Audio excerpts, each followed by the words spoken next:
आज का रात्रि क्लास है 26/11/1967। क्या करना चाहिए? ये चित्र भी भेज देना चाहिए देखने के लिए, और उनको समझाना चाहिए कि इनको कहा जाता है वैष्णव। कौन सी चित्र को बताया होगा? लक्ष्मी नारायण के चित्र के लिए बताया, इनको कहा जाता है वैष्णव। विष्णु की संतान वैष्णव, विष्णु के फॉलोअर वैष्णव। जो विष्णु के ये दो रूप हैं और ये डबल वेजिटेरियन। कौन से दो रूप? लक्ष्मी और नारायण। अकेली लक्ष्मी नहीं है, अकेला नारायण नहीं, आदि नारायण और आदि नारायणी, और उनमें भी प्रवेश करने वाली वो आत्माएं जो सतयुग में 16 कला संपूर्ण राधा कृष्ण बनती है। तो ये डबल वेजिटेरियन है बना। वो जो स्थूल वेजिटेबल है उसका उपयोग करते हैं, मांस मच्छी नहीं खाते हैं, हिंसा की बात नहीं करते हैं। और फिर डबल को ऐसे कहा, डबल कहा कि वो काम विकार की भी हिंसा नहीं करते हैं। काम विकार में मन बुद्धि क्या खाती है? देह भान को खाती है ना, तो ये विकार में भी नहीं जाते हैं। उसको कहा जाता है विकार विपरीत कार्य। देवताएं तो ऐसा विपरीत कार्य नहीं करते थे जिसमें कोई प्रकार की हिंसा हो, खून खराबा हो। तो ये है वाइसलेस, डबल वाइसलेस। तो बताया कि बड़े ते बड़ी हिंसा तो ये है जो विकार में जाते हैं, और ये लक्ष्मी नारायण तो विकार में नहीं जाते हैं, वाइसलेस हैं। तो ऐसी सच्ची सच्ची वेजिटेरियन कॉन्फ्रेंस ये डीटी डिनेस्टी है। और ये कैसे बनते हैं? डीटी डायनेस्टी माने कोई एक जन्म की बात नहीं है, पीढ़ी दर पीढ़ी इन देवताओं की जो पीढ़ियां चलती हैं उनमें जो राजाई चलती है उसे डायनेस्टी कहा गया। तो बनते कैसे हैं? तो ये तो बच्चे जानते हैं कि मनुष्य हर एक आत्मा जो तमो प्रधान बन गई है, जो कलयुग में, कलयुग के अंत में आकर के आयरन एज में आ जाती है, तो वो जरूर गोल्डन एज में कैसे जाएगी? आयरन एज में कैसे आई है? खाद पड़ती गई जन्म जन्मांतर, युग युगांतर में है। त्रेता में चांदी की खाद, द्वापर में तांबे की खाद। तांबा क्यों कहा? लाल रंग होता है ना। हाँ, तो काम बेकार है, खून खराबा करते हैं तो लाल रंग हुआ। और फिर कामेश क्रोधेश होते हैं, काम की आस पूरी नहीं होती तो क्रोध में आ जाते हैं। तो उसे भी कहेंगे लाल लाल आंखें, लाल लाल चेहरा हो जाता है, तो तांबे जैसा हुआ ना। बताया तो कलयुग में लोहे की खाद पड़ती है। लोहे जैसी तामसी काली आत्माएं काले कर्म करने वाली सृष्टि पर उतरती है। जो मुख्य धर्म है ना, 4 देवता, इस्लामी, बौद्धि, क्रिश्चियन, इन चारों धर्मों के जो फॉलोअर्स आते हैं कलयुग में, वो क्या करते हैं? एकदम इस दुनिया को तामसी बनाते हैं। तो कैसे आ गई है आयरन एज में ये दुनिया?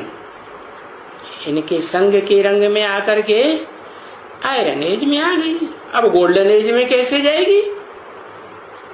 है गोल्ड कहा ही जाता है सच्चाई को, सतयुग को। तो यही प्राचीन राजयोग है, भारत का सहज राजयोग। योग माना है आत्मा अपने बाप से योग लगाए, अपन को आत्मा समझे, देह न समझे, और आत्मा के बाप को पहचाने। आत्मा निराकार, आत्मा ही नहीं देखने में आती, तो आत्माओं का बाप कैसे देखने में, पहचानने में आएगा? है? अरे आत्मा भी तो शरीर में आती है ना, नहीं आती? हाँ, तो जैसे आत्मा शरीर में आके पार्ट बजाती है, ऐसे परमपिता परमात्मा भी शरीर में पार्ट बजाते हैं। तो वो पहचान देते हैं। क्या? आत्मा की भी पहचान देते, आत्मा के बाप की भी पहचान देते, और आत्मा का बाप जिस मुकर्रर रथ में इस सृष्टि रूपी रंगमंच पर प्रवेश करता है, उसकी भी पूरी पहचान देते। तो जब पहचान देते हैं तो पता लगता है कि ये परम पिता परमात्मा किसे कहा जाता है? किसे कहा जाता है?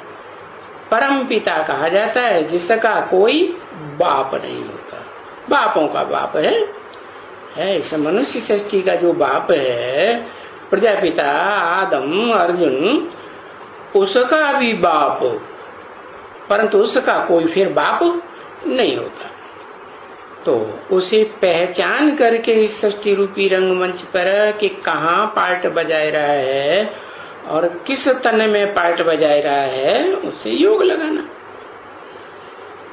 क्योंकि वो है पतित पावन, है जिससे योग लगाना है, वो पतित और पावन का मेल है। कौन पतित है? जिस मुकर्रर रथ में प्रवेश किया वो हुआ पतित, और जिसने प्रवेश किया है कौन? हाँ, आत्माओं का बाप, वो है भव्य और पावन। तो वो है वर वेजिटेरियन, है डबल वेजिटेरियन। तो फिर डबल अहिंसक भी हुआ या नहीं हुआ? है स्थूल हिंसा भी नहीं करता और काम विकार की भी हिंसा कैसे करेगा? क्योंकि वो तो है ही पतित पावन। तो एवर वेजिटेरियन। तो ये बहुत सहज समझने की बात है। उनको ये चित्र भी भेज देना कि ये जो हैं, ये इनकी स्थापना हो रही है। क्या है ये जो लक्ष्मी नारायण, इनके राज्य की स्थापना हो रही है अभी। अभी माने कभी, कलयुग के अंत और सतयुग के आदि का जो संगम है, इसको कहेंगे पुरुषोत्तम संगम युग है। पुरुष माने आत्माएं जो भी पार्ट बजाने वाली है इस संसार में, और उनमें नंबरवार उत्तम ते उत्तम बनने वाली आत्माएं कैसे प्रत्यक्ष होती है। क्योंकि त्रिमूर्ति में तो उत्तम ते उत्तम 3 मूर्तियां दिखाई है ना, ब्रह्मा, विष्णु और शंकर। तो त्रिमूर्ति में तो आ जाता है ब्रह्मा द्वारा स्थापना, फिर क्या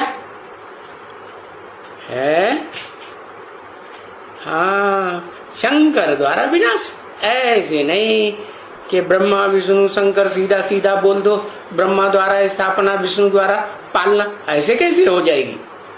क्यों नहीं हो जाएगी? ब्रह्मा द्वारा स्थापना के बाद शंकर द्वारा पालना क्यों, वो विष्णु द्वारा पालना क्यों नहीं हो सकती है? क्योंकि हाँ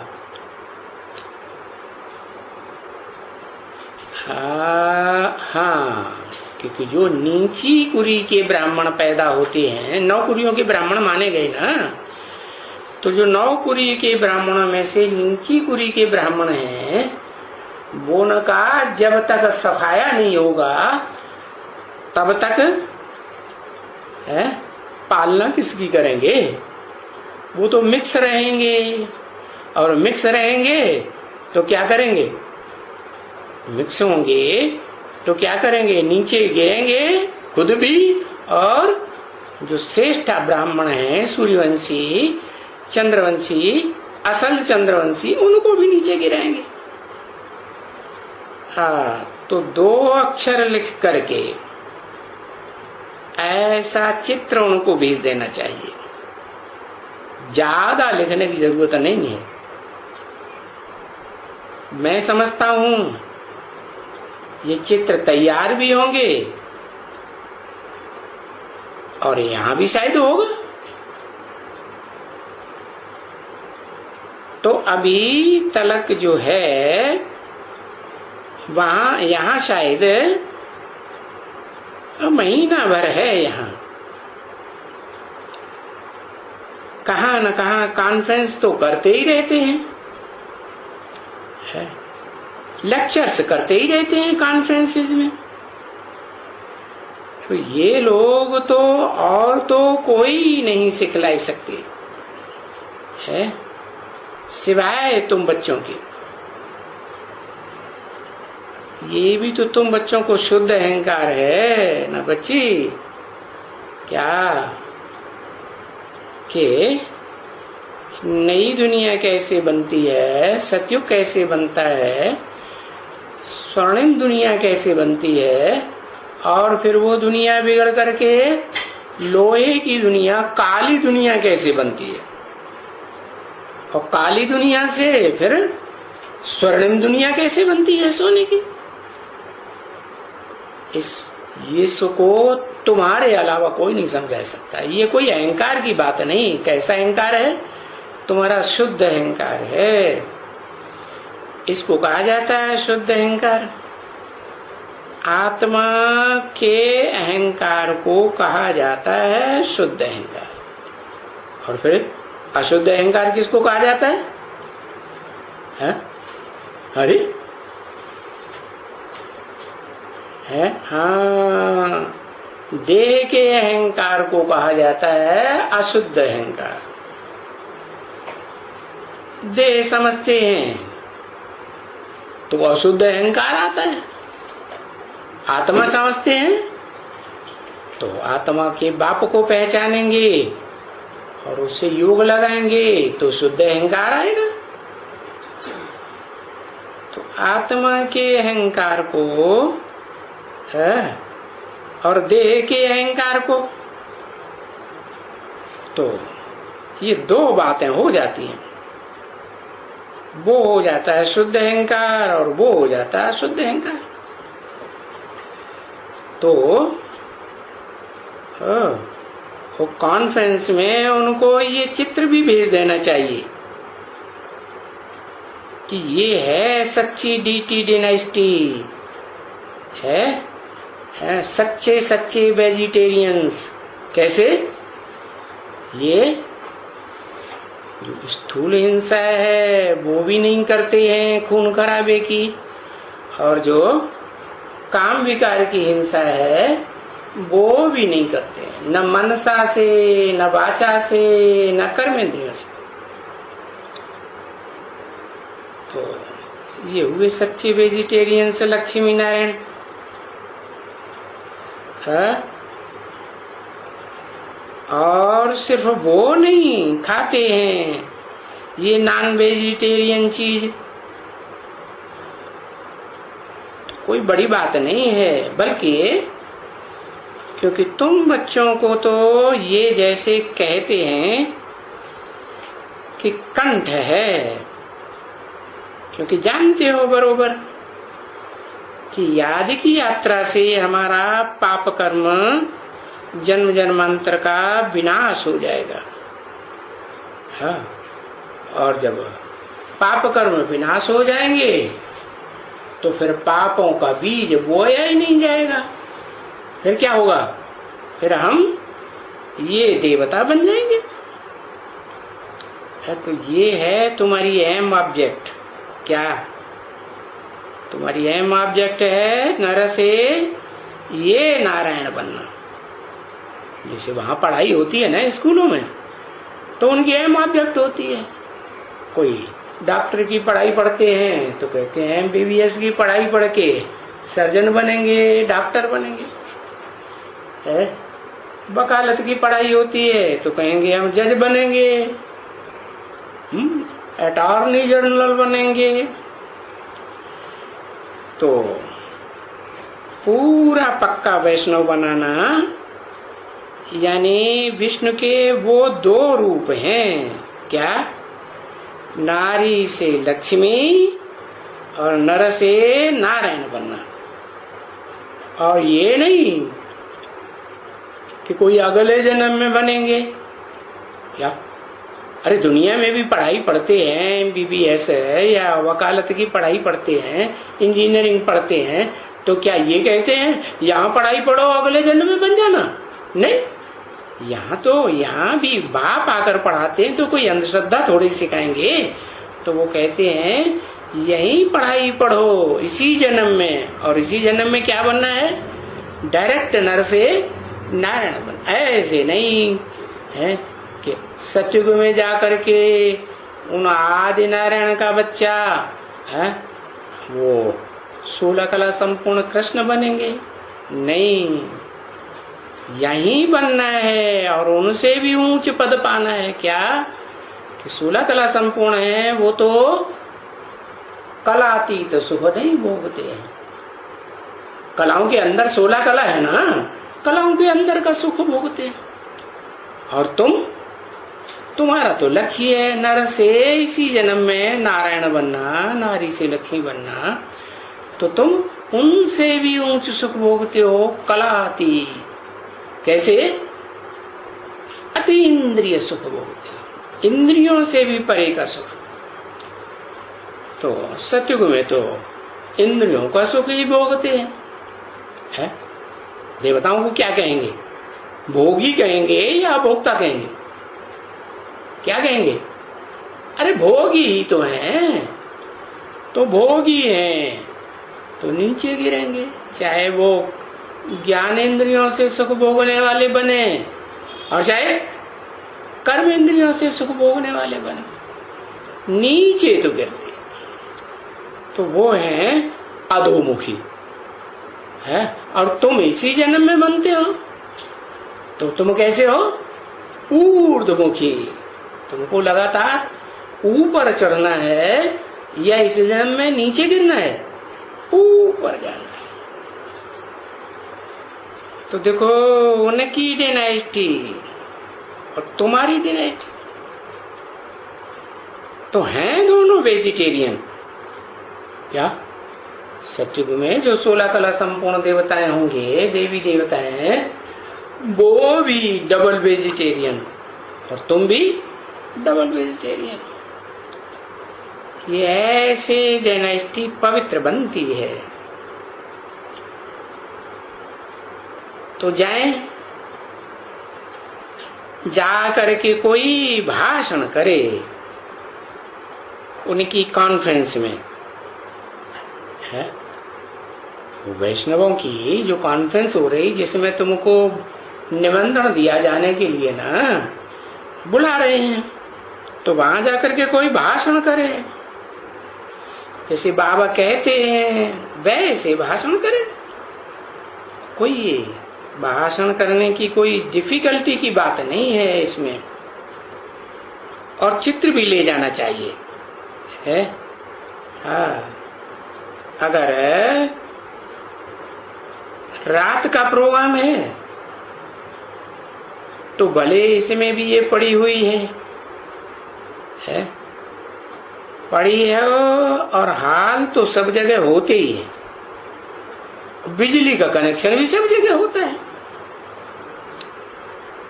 फिर भी मैं समझता हूं कहां भी अगर बिजली न हो, है और दिन हो भले, तो भी इसके अंदर कुछ न कुछ जगाए सकते हैं। क्या किसके अंदर? लक्ष्मी नारायण का जो चित्र है ना, वो ट्रांसलाइट का बना दो, है? तो उनके पास बिजली हो या ना हो, वो तो ट्रांसलाइट का चित्र बैटरी से भी चलेगा ना। हाँ, चल सकता है। तो ये आजकल बिजली है, बड़ी बत्तियां जो उसका वो भर देते हैं, ये बैटरी से है, ये लाइट भर देते हैं, ये बैटरी को छोड़ देते हैं। हम लाइट वाली बत्ती भी इसके अंदर रख देवे। हाँ,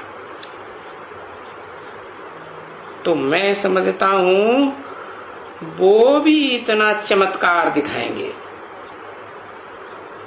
हाँ, इसमें ट्यूब है, उसमें तो बत्ती रख देंगे ऐसे करके, जैसे जो गाइड्स के पास होती है ना, ऐसी भी बत्ती आती है जो भर के फिर रख दियो कहां भी, जितना भरेंगे उतना चलेगी, है। बैटरी की फिर दरकार भी नहीं है। हाँ, कोई भी जगह जाकर के समझा सकते हैं, है? सन्मुख को जाके समझा सकते हैं, और ये भी जा सकते हैं। हाँ, कोई नहीं जा सकते, अरे नहीं, ये तो बहुत इजी है समझाना कि जो तुम कहते हो वेजिटेरियन को वैष्णव कहते हो ना, और वैष्णव तो किसकी वंशावली हुए? कहेंगे विष्णु की वंशावली है। जैसे वो आर्य समाजी हो, वो क्या नाम ब्रह्म समाजी होते हैं, उनसे पूछो किसकी वंशावली, कहेंगे ब्रह्मा की वंशावली। और शैव समाजी होते हैं, उनसे पूछो किसकी वंशावली, कैसे शिव की वंशावली। तो ऐसे ही वैष्णव को विष्णु की वंशावली कहा जाता है ना। विष्णु वंशावली बताओ कि ये हैं कौन,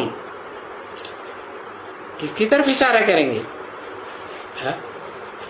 चित्र की तरफ इशारा, जड़ चित्र की तरफ सिर्फ। हाँ, अरे चैतन्य चित्र बनेंगे तब ज्यादा समझेंगे या जड़ चित्रों से समझेंगे? चलो ट्रांसलाइट का बना देंगे। तो चैतन्य चित्र ट्रांसलाइट के नहीं हो सकते क्या? हा?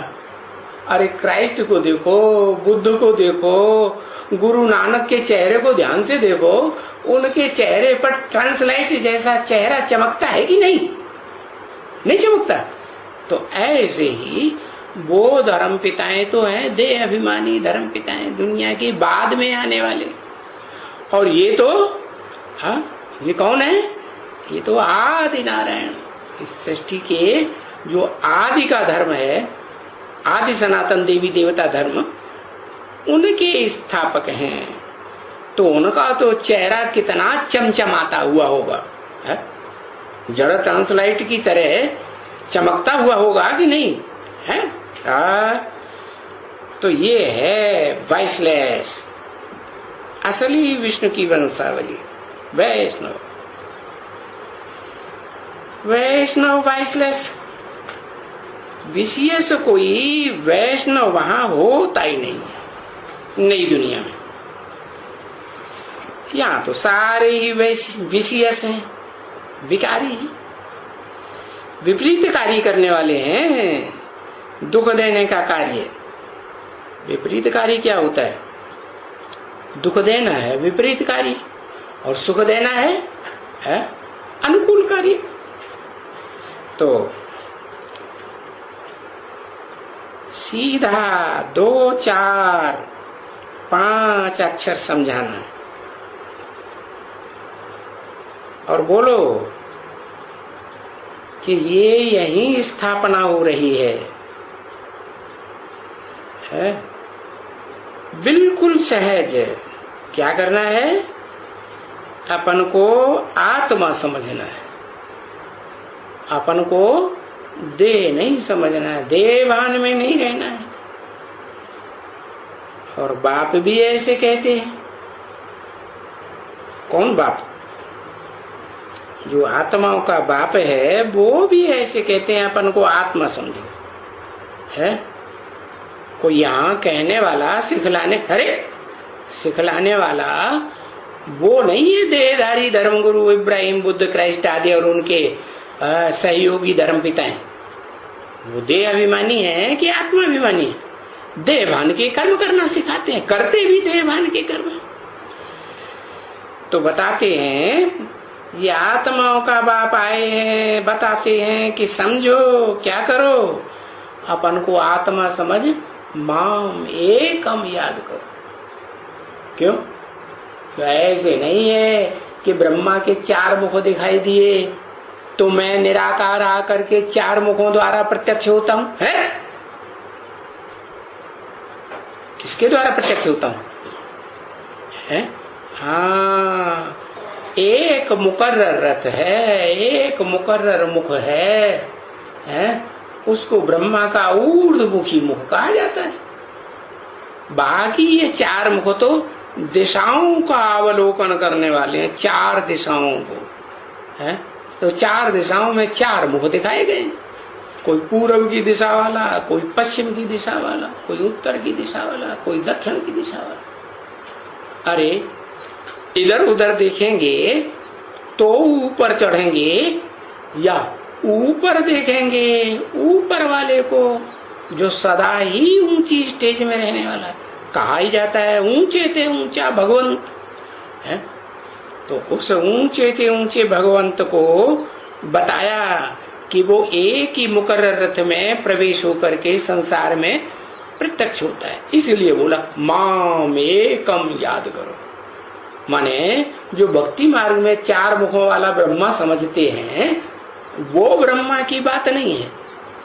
क्या अभी यहाँ रिहर्सल भी हो रही है, शूटिंग भी हो रही है। क्या शूटिंग हो रही है? 4 मुखों वाला ब्रह्मा भी है, टेम्परेरी ब्रह्मा है, और मुकर्रर रथ वाला ब्रह्मा भी यहाँ है। तो अब सभी देह के संबंध छोड़ दो, मुझे एक को याद करो, है? क्योंकि एक को याद किया था तो एक जैसे प्योर बन गए थे। है पहले पहले शुरुआत में ऐसे एक जैसे प्योर बन गए थे। हाँ कौन एक कौन है, जिसे कहा जाता है विश्व पिता है, सारे विश्व का कौन, हाँ, सारे विश्व में जिसने राज्य किया, आदि नारायण। तो ऐसे प्योर आए थे, और जो भी आत्माएं आई थी है, वहां से वो सब कैसी आई थी, जब जब भी आई है इस सृष्टि रूपी रंगमंच पर, कोई सतयुग में, कोई त्रेता में, कोई द्वापर में, कोई कलयुग में, तो जब भी आती हैं तो प्योर आई थी या इम्प्योर आई थी है? पवित्र आत्माएं आई थी, बाप के घर से आई थी है? पहले शुरुआत में आई थी गोल्डन एज में है, पीछे आयरन एज में पड़े कौन, ये आदि लक्ष्मी नारायण पहले पहले शुरुआत में आए थे गोल्डन एज में।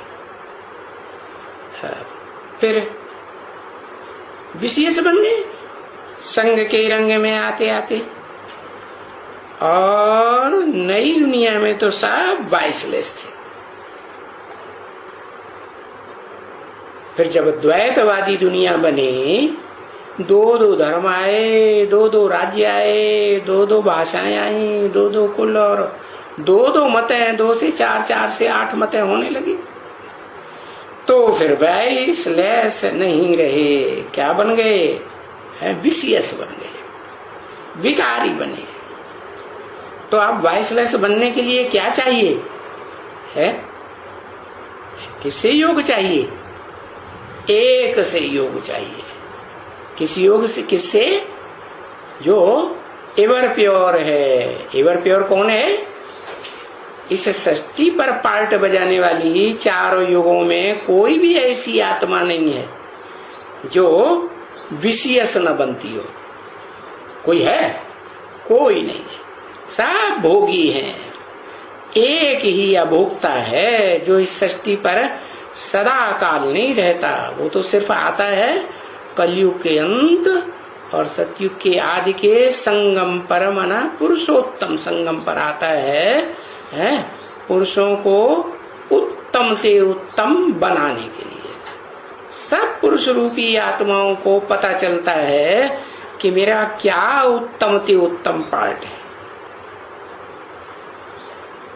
तो फिर उत्तम बनने के लिए जैसा पुरुषार्थ करेंगे याद का, वैसे उत्तम बनेंगे। तो वो पुरुषार्थ मुख्य क्या हुआ, योग। किससे योग है, हाँ, पावन एवर प्योर जो है सुप्रीम सोल, वो इस सृष्टि पर है, जो मुकर्रर रथ में पार्ट बजाए रहा है, उसको पहचान करके उससे योग चाहिए है।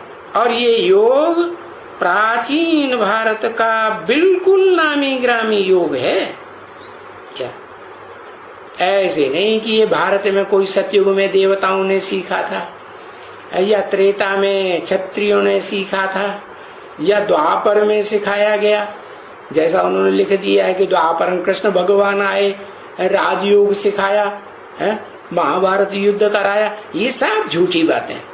असली बात क्या है, असली बात है कि वो अंत में आता है, चारों युगों के अंत में। ये ड्रामा जो बेहद का ड्रामा है ना, ये दुनिया, इसमें 4 सीन है, चारों सीन के अंत में, अरे चारों सीन के अंत में वो आकर के ये जो नामी ग्रामी योग है वो प्राचीन क्यों कहा गया, ऐसे नहीं सतयुग त्रेता का है, पुराने युगों का नहीं। सतयुग त्रेता से भी पुराने समय में जो युग हुआ था वो हुआ था पुरुषोत्तम संगम युग। कितना टाइम का, अरे ज्यादा टाइम का नहीं।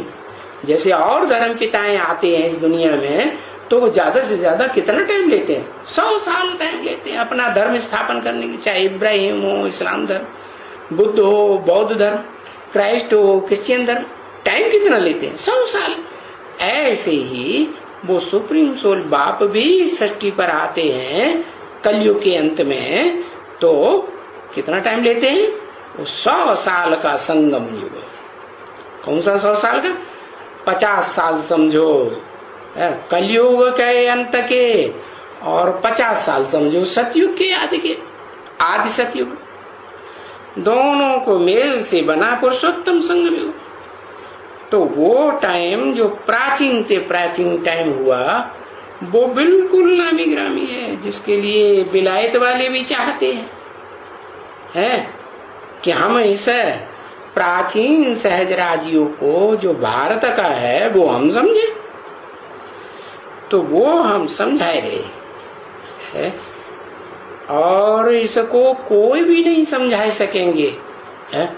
जो विद्वान पंडित आचार्य सन्यासी लोग विदेशों में जाते रहते हैं और कहते हैं हम प्राचीन भारत का सहज राजयोग सिखाने आए हैं, वो सिखला ही नहीं सकते। ढेर के ढेर जाते हैं विलायत में, और ढेर सारा पैसा कमा के आ जाते हैं। अरे हाँ, कमाते हैं? नहीं कमाते हैं। कमाते हैं कि नहीं? अरे विद्वान पंडित आचार्य जो सन्यासी जाते हैं विदेशों में, प्राचीन सहज राजयोग भारत का सिखाने आए हैं, तो बुद्धू बना के आते हैं, पैसे बना के आ जाते हैं।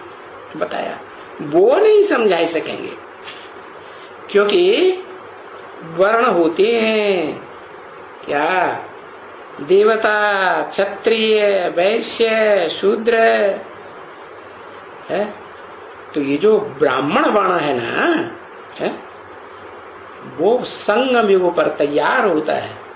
और ब्राह्मणों की तो भारत में पूजा की जाती है ना, हाँ, उनके पांव धोते हैं, धोते ही नहीं, पूजा करते हैं, और उनको अच्छा अच्छा भोजन बना के खिलाते हैं, तो पूजा हुई ना।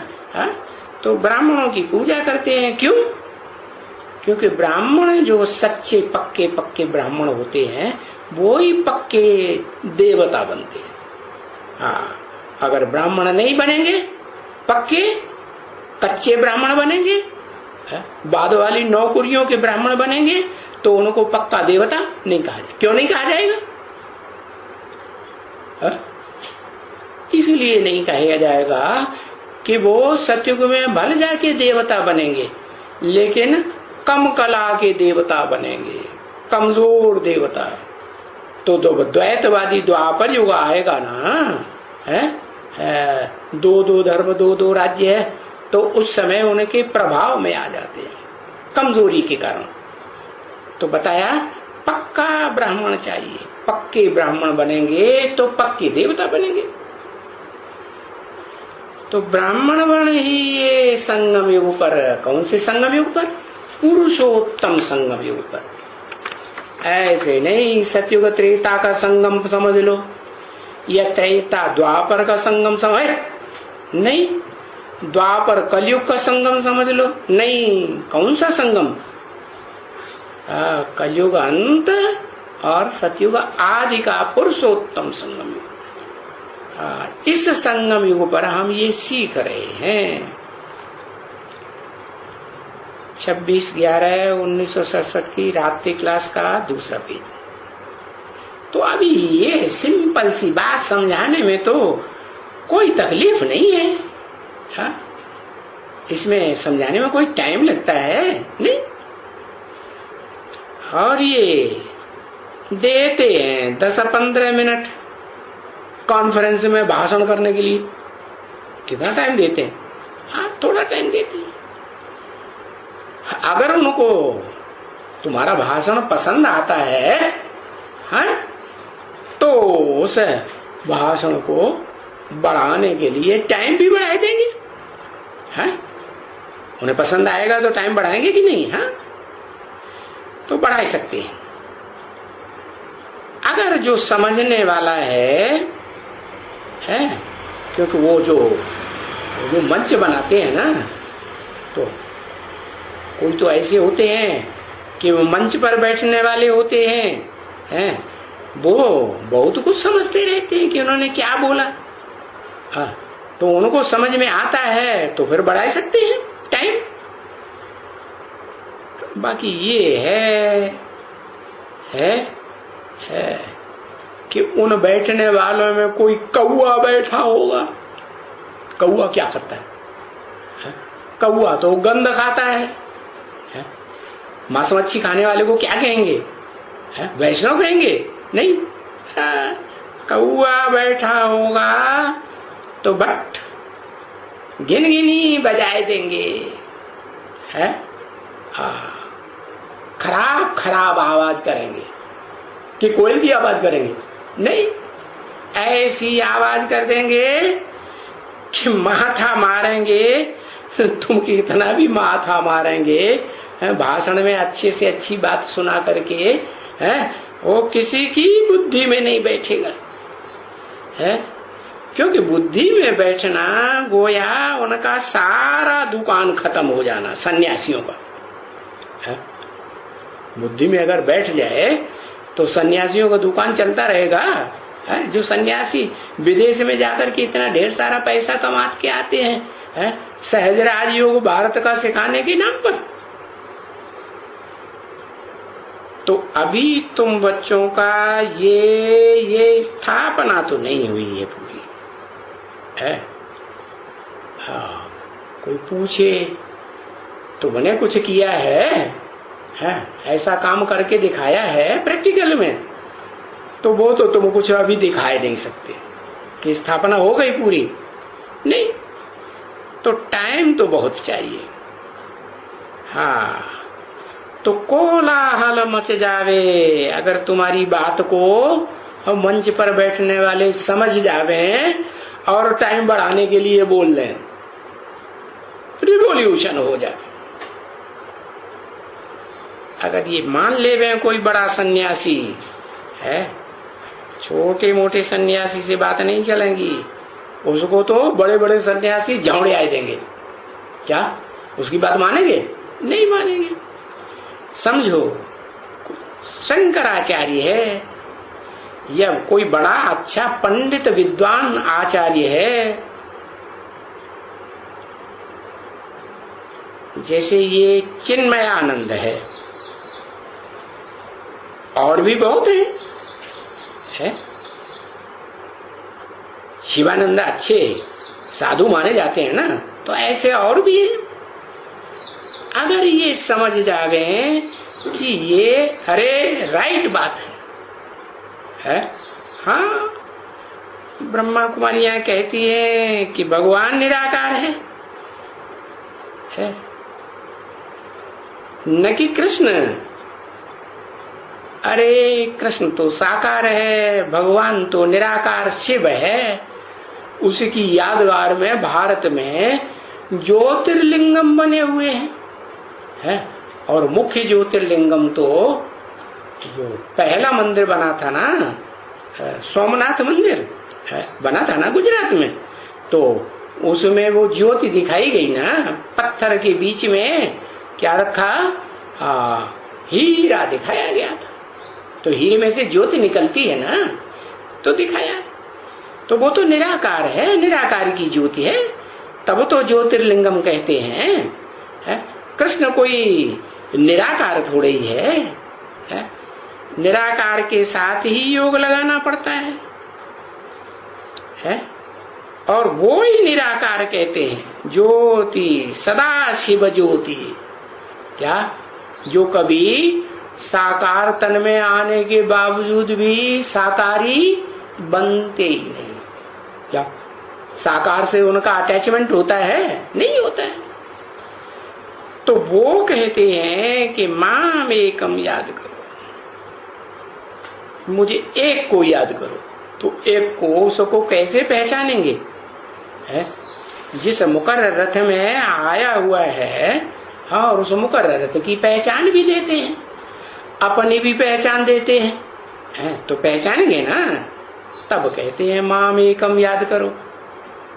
उस एक में, एक व्यक्तित्व में, एक पर्सनालिटी में है दोनों आत्माएं, निराकार भी है और साकार भी है। पतित से पतित कामी कांटा भी है और पावन से पावन एवर प्योर परम पिता शिव की आत्मा भी है। तो वो कहते हैं माम एकम याद करो। ऐसे नहीं कहते हैं कि माम एकम बिंदी को याद करो। बिंदी को कैसे याद करेंगे? है? सब बिंदी बिंदी प्राणी, सब आत्माएं, कैसे याद करेंगे? कुछ पता चलेगा? कौन सा सुप्रीम सोल? नहीं, वो तो तन में आएगा तभी पता चलेगा ना। तो वो कहते हैं मैं पतित पावन हूं। क्या वो कहते हैं? ये नहीं कहते हैं ये ब्रह्मा कि मैं पतित पावन हूं, नहीं। अरे इनसे जीव ज्यादा पतित है, वो मुकर्रर रथधारी है।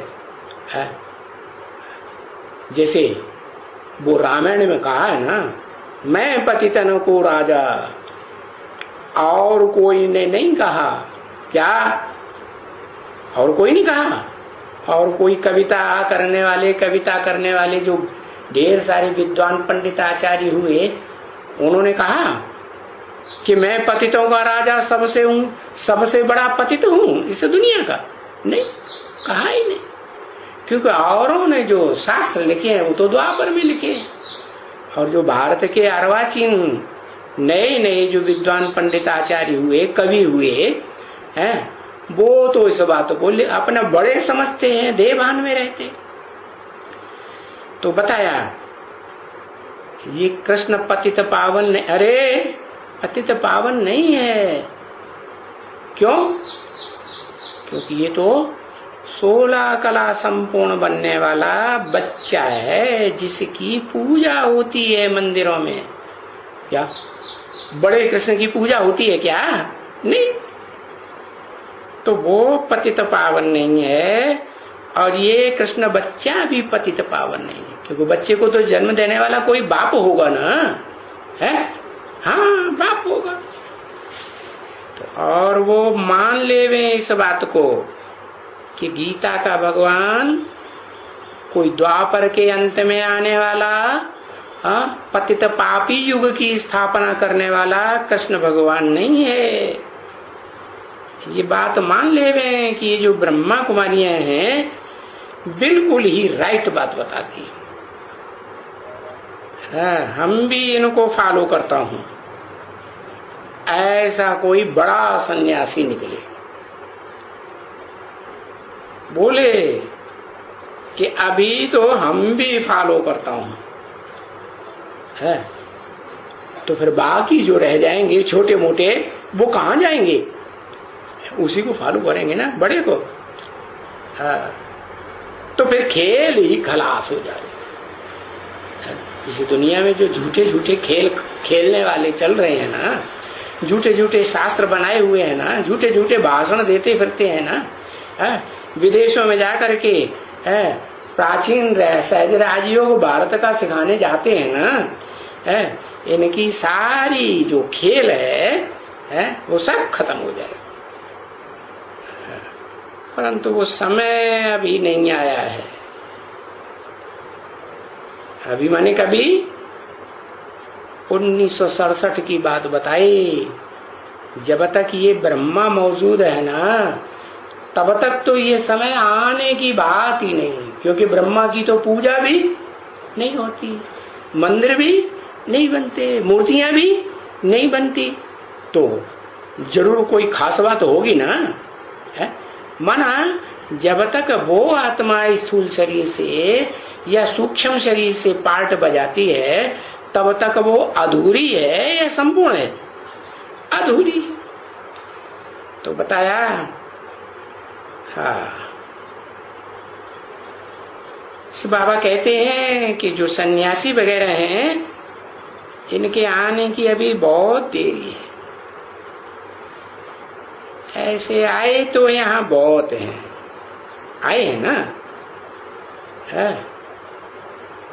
बाबा को बहुत गोद में, बाबा को बाकी भी पहनते हैं, आंसू भी बहाते हैं, और समझते भी बड़े बड़े अच्छे हैं, जो कहते थे कि हमारा बहुत फॉलोअर्स हैं। ऐसे सन्यासी भी आते। अच्छा, ये समझ करके ये राइट करके हम अभी जाते हैं इस सर्विस के ऊपर, हम फिर लग जाएंगे। फिर देखो तो उनकी लाशें भी गुम हो जाती है, क्या उनकी लाश भी हमको नहीं दिखाई पड़ती, वापस लौट के आते ही नहीं। क्यों ऐसा क्यों होता है? वो लौट के जावेंगे और सुनावेंगे कि भगवान सर्वव्यापी नहीं है, वो तो एक व्यापी है? और बस उनके चेले जो हैं क्या करेंगे? हो हंगामा मचाए देंगे, उनकी खूब ग्लानी करेंगे दुनिया में और उनको नीचे गिराए देंगे। मेंटेलिटी कैसी हो जाएगी? डाउन हो जाएगी।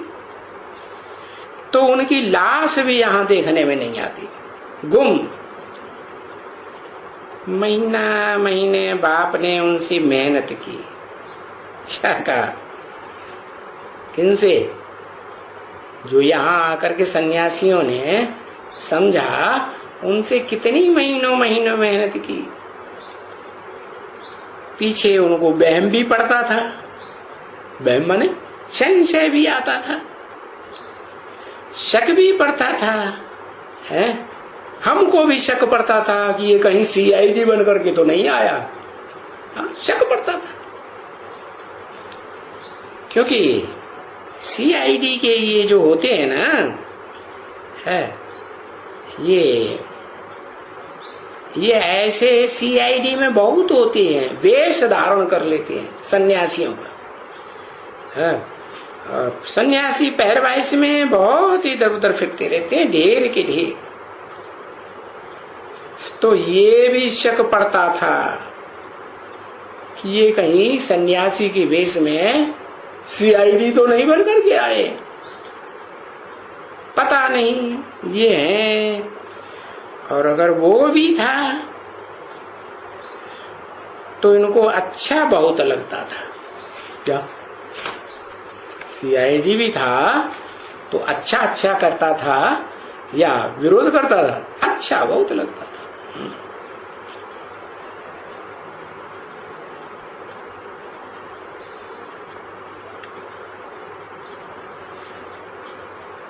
अच्छा लगता था, है? शक भी पड़ता था हमको। तो देखो ये सन्यासियों की पैरवाइश में बहुत बहुत CID फिरते रहते, ढेर के ढेर। तो फिर अगर वो CID भी था तो भी उनको अच्छा तो लगता था ना, परंतु गया तो फिर गया, आज तक वापस नहीं आया। कितने दिन तक इंतजार करती रही, है? महीना रहा पड़ा है। यहाँ और कोई तो एक दो को रोज का कपड़ा भपड़ा उतार करके काम किया, थोड़ा जाओ किचन में, है? वहां पानी वानी पकाओ जा करके, है? अब वो इतनी मेहनत की है, मुफ्त का उन्होंने खाया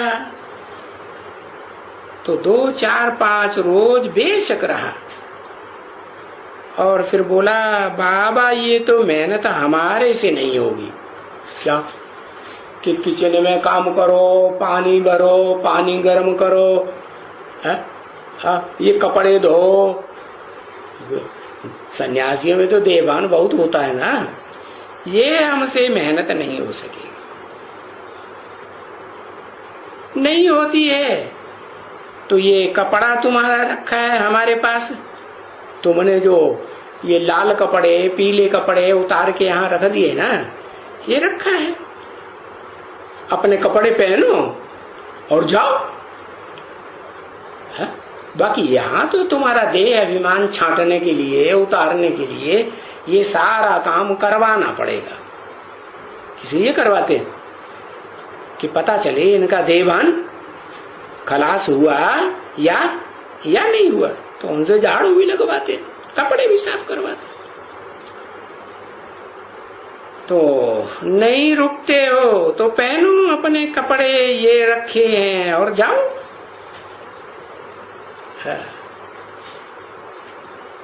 तो वो घरू बच्चे जो हो जाते हैं ना, बेहद के बाप के बच्चे, बच्चियां हो जाती है। तो जो घर के बच्चे होंगे वो तो घर का काम करेंगे ना, नहीं करेंगे? हाँ, घर के बच्चे होंगे तो जरूर करेंगे, हर एक करेंगे। देखो यहाँ ये बच्चे बच्चियां घर का सारा काम करते हैं कि नहीं करते हैं? नहीं करते। हाँ, बाथरूम भी साफ करते हैं, घर में झाड़ू भी लगाते हैं, पानी भी भरते हैं, कपड़े भी धोते हैं, करते हैं ना। ऐसे बहुत गोप आते हैं, है?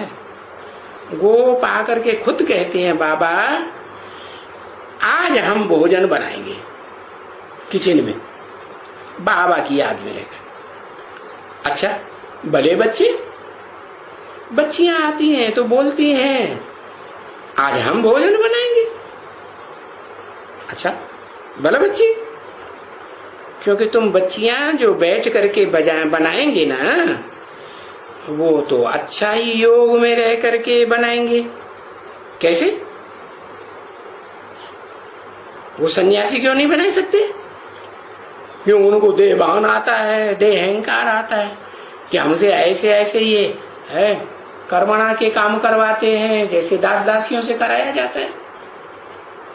अभी तक तो हम है मसनद पर बैठे बैठे संदली पे अपने चेले चपाटों से करवाते थे, और यहाँ ये वही काम हमसे करवाते हैं।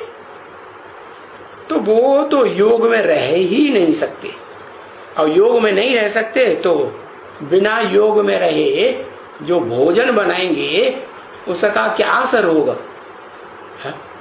देवान में रहकर भोजन बनाएंगे तो खाने वाले क्या होगा? देवान वाले बनेंगे कि आत्माभिमानी बनेंगे? देवान वाले बनेंगे। जब तक उनका बनाया हुआ भोजन पेट में रहेगा तो देवान जरूर बढ़ेगा। हाँ, तो बताया कि तुम बच्चों को तो पता है कि बाप आए हैं हमारे सन्मुख, कहते हैं याद में रह करके बनाओ, है? तो उस भोजन में याद की ताकत भर जाएगी। हाँ, और वो भोजन फिर हमको भी अच्छा लगेगा।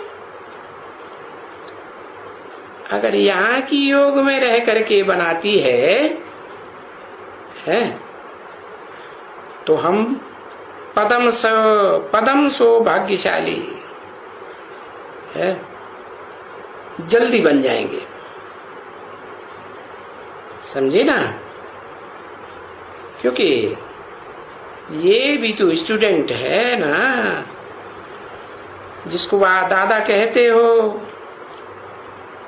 दादा जिसको कहते हो वो भी तो स्टूडेंट है ना बच्चे।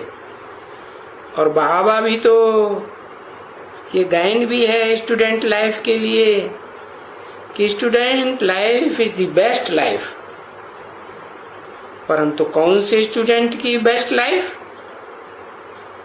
ईश्वरीय student life is the best. कैसे कहेंगे ना? स्टूडेंट लाइफ तो बहुत होती है, बहुतों की होती है, तो वो तो है ही बेस्ट, क्योंकि उसमें भी कुछ न कुछ आमदनी होती है, पगार मिलता है, अच्छे अच्छे नंबरवार पगार पाने वाले होते हैं पुरुषार्थ अनुसार। तो इन सभी स्टेजेस में जो भी दुनिया में स्टडीज हैं, पढ़ाइयां हैं, सबसे अच्छी पढ़ाई कौन है? तो फिर उनके ऊपर ये महिमा गाई हुई है। किसके ऊपर? हाँ, godly student life is the best. क्या सब प्रकार की स्टूडेंट लाइफ बेस्ट नहीं? हाँ। ओम शांति।